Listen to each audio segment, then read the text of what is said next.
악인이 야, 잘 돼. 후손도 잘 살더라. 예? 의인이 어려운 것들 우리 많이 보지 않았냐? 야, 그런 건 왜 말 안 하냐? 현실적으로. 그렇죠? 그러니까 이 세상에 인과응보의 법칙만으로 안 되는 것들이 많이 뻔히 눈에 보이는데 왜 그것에 대해서 인정을 하지 않으려고 하고 끝까지 그냥 인과응보의 법칙으로만 다 하려고 어거지를 하냐 이렇게 이야기를 하죠.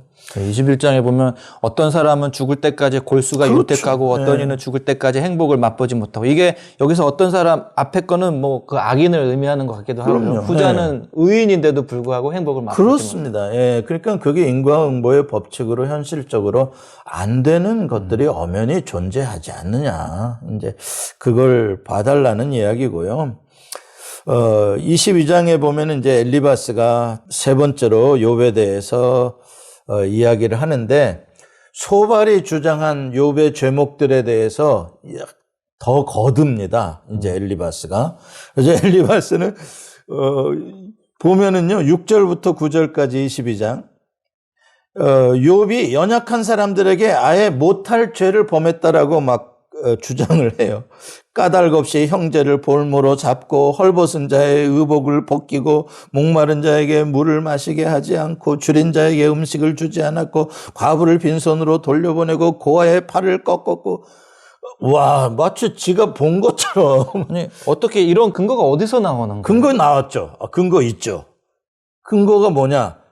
욥이 당한 고난의 크기를 보니까 이건 보통 죄를 진 게 아니다 이거는.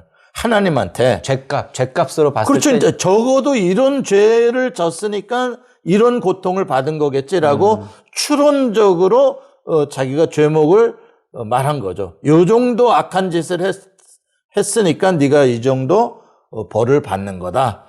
그래서 만들어내는 겁니다.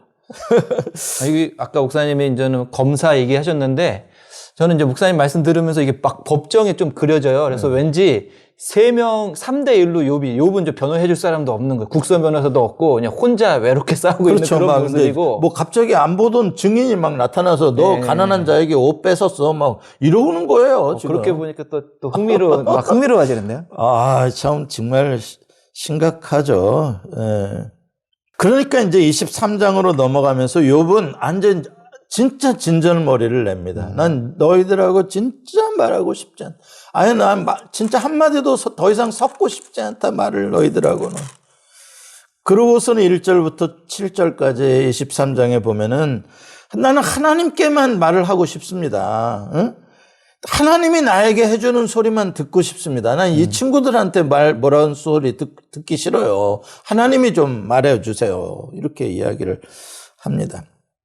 그리고 하나님과 대화를 하게 된다면 하나님은 그래도 적어도 욥이 무엇을 말하려고 하는지는 들어주실 거다. 그것에 대해서 믿음을 가지고 있어요. 네, 참 귀한 믿음이죠. 그 지금 해주신 말씀이 6절에 보면 그런 말씀이 있잖아요. 23장 6절에 보면은 그가 큰 권능을 가지시고 나와 더불어 다투시겠느냐? 아니로다. 도리어 내 말을 들으시랴. 저는 이 고백을 들으면서 그래도 욥이 아직도 하나님에 대한 소망을 갖고 있구나. 마치 그런 느낌이 들어요. 그러니까 생각해봐라. 아무리 내 어떤 자식이 아빠가 귀하게 여기는 뭐 컵을 들고 갔다가 이렇게 깨트렸다가 쳤을 때 아빠가 달려갖고 야, 너 왜 컵 깼냐? 이렇게 얘기하겠냐? 내 상처를 먼저 봐주고 돌봐주시겠지? 이런 마음으로 하나님을 여전히 바라보고 있다는 마음에서 좀 이렇게 감동이 되거든요. 네. 그것도 감동이 되면서 동시에 이제 하나님을 안다는 사람이라면 그래도 하나님처럼 그 마음을 가지고 다른 사람을 좀 대해야 되지 않겠냐. 하나님도 그 큰 권능을 가지고 그렇게 거룩한 분이신데도 나처럼 하찮은 인간이 하는 말도 무시하지 않고 들어주시는 하나님이라는 거를 우리가 좀 안다면 내가 하는 소리를 친구들 당신이 하나님을 안다면 좀 들어줘야 되는 거 아니냐. 이러한 반어법적인 그러한 친구들을 향한 그러한 꾸중도 있죠. 이거 참 귀한 믿음입니다. 하나님이 들어주실 거라는 거 이거 정말 귀한 믿음입니다. 하나님은 모든 사람이 하는 말을 들어주시는 분이십니다. 이게 우리에겐 아주 큰 은혜죠. 하나님은 언제나 우리와 변론하자고 하십니다. 이사야서에도 보면은 좀 나랑 이야기 좀 해보자. 이야기 좀 해보자 그러시잖아요. 참 놀라운 은혜거든요. 우리와 대화를 하지 않으시는 건 심판이죠. 근데 들어주시는 거예요. 그게 우리에게 있어서는 소망입니다. 10절부터 15절까지 이제 23장에서 욥이 이야기를 하는 말이 더 나오는데, 욥은 하나님이 하시는 말을 잘 못 알아들을 수도 있다, 자기가.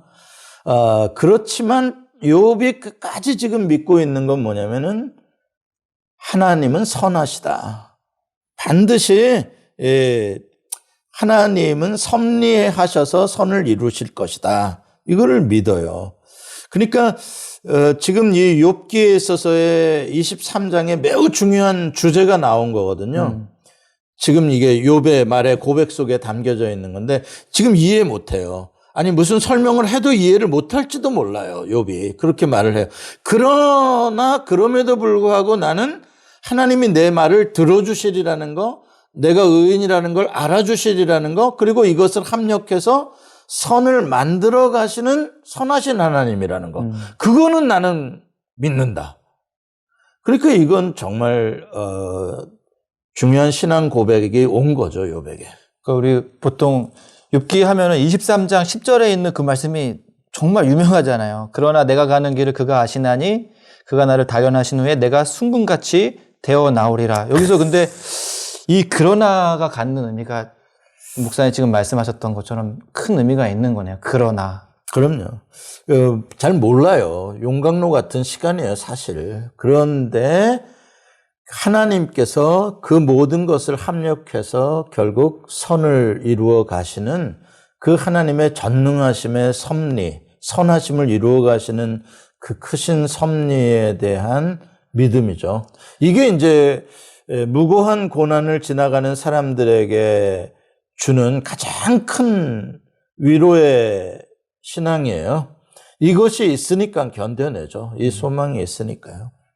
확실히 지금 뭐 여전히 욥이 갈등하고 있지만 제가 봤을 때는 그 4장에 있었던 욥 그리고 지금 23장에 나오는 이 고백을 하는 욥은 확실히 다른 거죠. 지금 엄청나게 발전되어 왔죠. 그러니까 본인의 치유가 이루어짐과 동시에 하나님의 세계에 대한 하나님의 심판과 정의와 섭리와 그것들에 대한 이 욥의 신앙적인 계시의 폭이 넓어지는 거는요. 제가 여러 번 지금 놀라잖아요. 와, 어떻게 이렇게 이러한 깨달음을 가질 수 있냐. 번뜩번뜩 막 떠오르는 것들이 참 놀랍습니다. 네. 이게 다 어디서부터 나오는 거라고요? 고민해보고, 네. 질문해보고, 기도해보고, 씨름해보고, 아파해봄으로써 얻어지는 인사이트들이라는 걸 우리가 잊어서는 안 되는 거죠. 그렇게 보면 우리가 처음에는 하나님의 큰 그림이네요. 약간 우리의 어떤 일시적이고 제한적인 시각으로는 하나님이 마치 뭐 사탄한테 유혹을 당해가지고 막 이렇게 한 것 같았지만 뭐 그런 의미도 있겠지만 전체적으로 봤을 때 하나님이 욥을 이 1:1 신앙교육을 해주고 있는 그런 느낌이 받아요. 그러니까 그 고난이라는 수업 도구를 통해 가지고 이렇게 욥이 계속해서 이렇게 이 고백이 바뀌어지고 신앙이 바뀌어지는 모습들을 보면 좀 그런 느낌이 듭니다. 그렇죠. 네. 우리가 고난을 무조건 칭송할 일은 아니고요. 고난에 대해서 뭐 좋다고만 계속 말할 거는 아니지만 그러나 이제 우리가 믿음으로 해석하는 고난 속에는 이런 영적인 굉장히 보화가 이 고난 중에 기도하는 자들에게 있다는 건 사실이죠. 24장으로 가보면요. 또 이런 믿음을 가지고 있다가 또 육체를 가지다 보니까 또 흔들려요, 욥이. 왜냐하면은 하나님이 궁극적으로 선을 이루어 주실 거는 알아도 그 때를 모르잖아요, 사실은. 그러니까 그러다 보니까는 유한한 시간 가운데 그런 고통을 느끼는 육체를 갖다 보니까 흔들립니다. 하나님이 또 못 보시는 것 같기도 하고 고백을 해요. 보면은. 저는 그래도 이 24장이 좀 위로가 되는 것 같아요. 예. 욥이 한결같이 계속해서 믿음이 성장한다고 그러면 조금 또 다르게 보이겠는데 이 진폭이 우리랑 닮아 있는 거예요. 그럼요. 이런 게 사실 성경에 나와 있는 믿음의 영웅이라고 하는 사람들도 다 이러한 스윙이 있죠. 이렇게 올라갈 때가 있고 내려올 때가 있고 우리의 믿음이라는 게 이러면서 이렇게 성장해 가는 거죠. 25장에 가면 이제 빌닷이 원론적인 말을 반복합니다. 인간이 뭐냐, 죄인일 뿐이다. 또 이런 소리. 아무튼 틈만 나면 아무튼 인간이 하나님께 이러한 반론도 제기 못하고 뭐 아프다 소리도 할 수 없는 아주 그런 형편없는 더러운 존재로서 인간을 자꾸 이렇게 깔보는 말을 하죠. 거기서 이제 26장에 욥이 빌닷에게 충고를 합니다. 하나님의 무한하신 지혜, 섭리, 네가 어떻게 다 아는 것처럼 그렇게 단정적으로 그렇게 딱딱 너는 답을 하냐. 응? 그거 참 교만하다. 이렇게 욥이 그들의 문제를 지적을 합니다. 27장으로 가볼까요? 예. 비슷하기 때문에 제가 이제 많이 내용을 이렇게 좀 줄여서 진도를 좀 가고 있습니다. 27장 5절에 가보면요. 끝까지 자기가 죽기 전까지 절대로 자기 온전함을 버리지 않겠다고 다시 한번 다짐합니다. 이건 아예 처음부터 다짐했던 거예요. 자기는 죽어도 죄 안 졌다. 이것에 대해서 하나님이 신원해 주실 거다. 저는 이제는 이 고백이 어떻게 들리냐면 나는 온전함을 버리지 않겠다라는 게 뭐 내 어떤 무죄를 나는 뭐 계속 주장한다가 아니라 나는 끝까지 하나님을 믿는다. 그러니까 그 신뢰의 고백으로 들어요. 나를 아시는 하나님을 나는 끝까지 믿겠다. 그런 도전을 들거든요. 그럼요. 그게 바로 이제 이게 자기 확신에 대한 것보다도 이것을 증명해 줄 하나님의 선하심과 하나님이 판단하심이 옳다는 것에 대한 궁극적인 그 믿음이죠. 맞습니다. 좀, 목사님 잘 표현했습니다. 그래서 이 온전함은 그냥 막무가내의 자기 신념이라기보다는 하나님에 대한 믿음입니다. 맞습니다. 욥은 절대 윽박지름이라든지 이러한 환경이라든지 거기에 굽히지 않고 끝까지 이 온전함을 지키기 때문에 유익한 점이 뭔지 아세요? 인과응보의 법칙 속에 사로잡히지 않고 하나님이 운행하시는 새로운 하나님의 세계에 대한 계시의 눈이 떠진다는 거죠. 예.